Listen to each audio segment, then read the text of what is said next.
Have you ever wondered who the first bending masters were in Avatar: The Last Airbender? Well, this is a question that recently crossed my mind.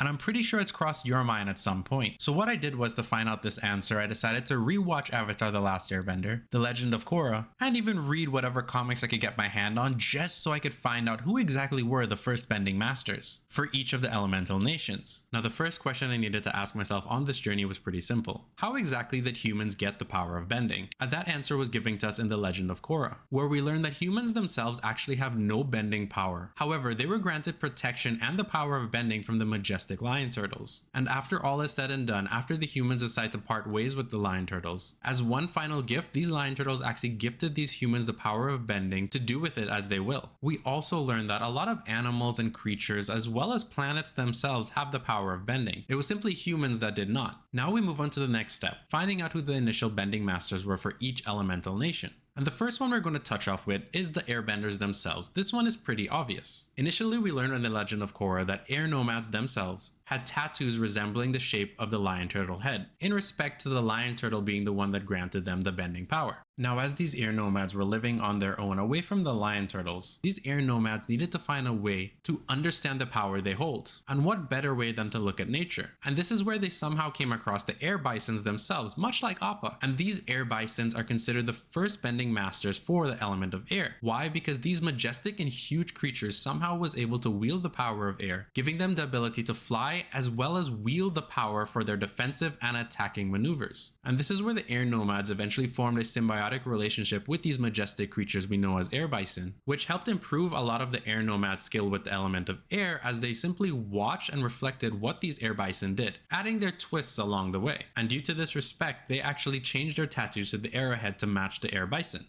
Now, one more thing I wanted to touch on with the air bisons, as we know, they actually nearly went extinct, all due to the 100-year war, as they were being hunted down by the Fire Nation and other bounty hunters out there after the Air Nation fell. We also know that the Fire Nation themselves had a little sect which actually saved these air bison and cultivated them to keep the species alive, which I actually thought was very cool, because what would the world be without these majestic air bison? Now we're going to go on to the next element, which is going to be fire. In Season 3, Episode 13, we are met with the firebending masters, which we get to learn that the original firebending masters were dragons. We also learned from various flashbacks throughout the series, as well as from Iroh himself, that dragons actually used to be one of those creatures that were prominently flying around the world, just as air bison did for the nomads. And since dragons themselves are able to wield fire, it was pretty obvious that these firebenders would take note to go along with these dragons to understand what they do in order to propel their personal bending power to another level. We also get to see from this episode that a lot of the firebending maneuvers and the way they flow with their chi is actually based off of the dragon's movements. Because these dragons aren't like the ones in European mythology,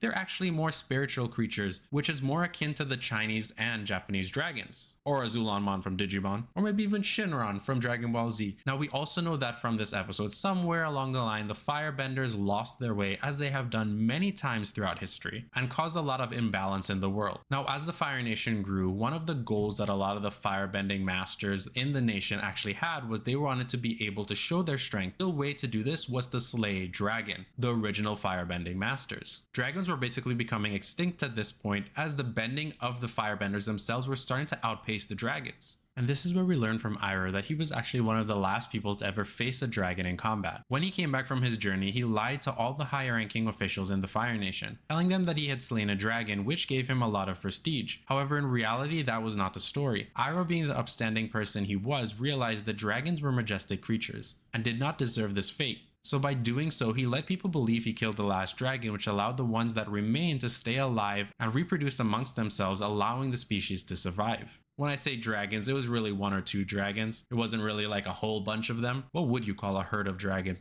Not even a herd. What would you call a group of dragons? But let's get back on topic here. And later on in The Legend of Korra, as well as the Avatar comics, we learn that Zuko himself gets a dragon. The dragon population seems to be on a slow rise upwards, which is actually really nice. So now that we've covered the original firebending master, we're going to move on to the next element, which we're going to go with as Earth. For the nation of Earthbending, I actually was thinking to myself, what animal actually is represented by them? For some reason, I couldn't stop thinking about the bear Bosco, you know, the one that they always have these Earth Kings with. But then as I rewatched the series, I was like, you know what? Actually, thinking about it now, It makes more sense that it was actually the badger mole, because we get to see so many side quests and clips in the Avatar The Last Airbender series, as well as The Legend of Korra, that talk about these badger moles. And we have seen them so many times on screen, moving and weaving through the earth as if it was nothing. So it would be pretty obvious for the early earthbenders to take note of the badger moles and just copy what they were doing. The badger moles themselves also has an extra depth that most earthbenders don't even have available to them. These badger moles are basically blind, and they're able to earthbend in the darkness, which is pretty impressive. And the reason for that is because they themselves have seismic sense, which is the type of bending Toph uses because she herself is blind. She uses the earth bending to feel the vibrations of the earth, allowing her to actually anticipate and counteract anybody that's attacking her, as well as know things that other people would not know. Because her senses are so embodied and intertwined with the earth, she has a higher range of depth. I also want to say I don't think you actually need to be blind to be the greatest earthbender out there or able to get the seismic sense. I just think this was a perfect example for it. Because I'm nearly 100% sure Boomy had an idea of seismic sense even though he was fully functional, which made him the best earthbender in the world in my personal opinion. So the badger moles being the first earthbending masters makes so much sense. One of the things I also wanted to say, when it comes to the Earth Kingdom themselves, for some reason they have the best animals. I really think the badger moles and the bears are just hilarious. Now, we've never seen the badger moles actually be aggressive towards our main characters and cast. Every time we really see them, somehow these badger moles are helping them, which I think is pretty awesome. They seem like a very peaceful group of animals that, I would want to hang out with or learn from.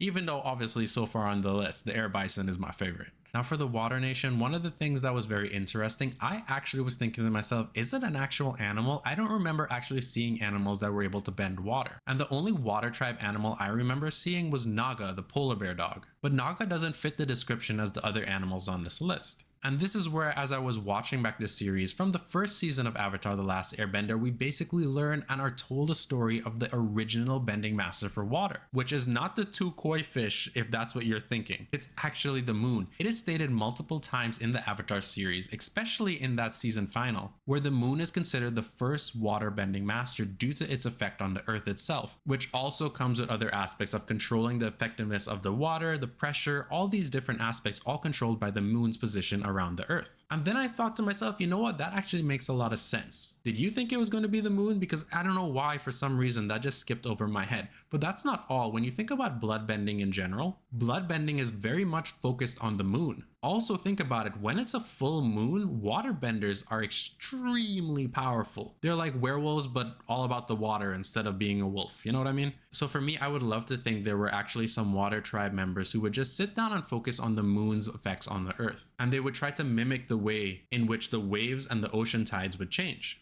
Now we know all the original bending masters for each different nation. For air, it's the cool and collective air bison.